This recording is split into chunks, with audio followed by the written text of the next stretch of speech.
5, 6, 7, 8, 9, 10, 12 and 13. 12 and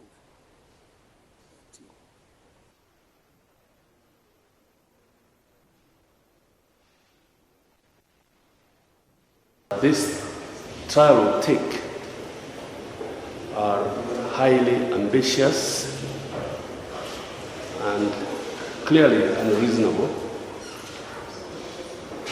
given the number of accused persons, the list of documentary exhibits that will be produced, and the number of defense counsel.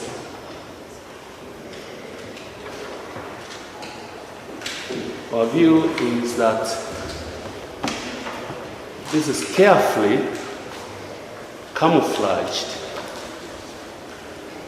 to hide the fact that the whole purpose of these proceedings is to keep a duly elected governor of the Kiambu County out of office.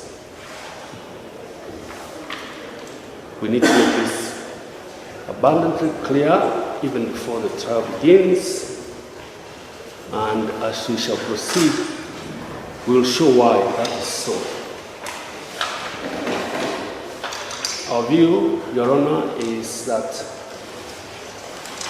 this trial cannot take less than 18 months. Upon our mutual consultation, we have agreed the date as follows: for January 20th, 21st, 22nd, 23rd, 27th, 28th, 29th, and 30th, 2020. That's next year. That's when we shall begin the matter. For February 2020, we have picked the dates 3rd, 4th, 5th, and 6th.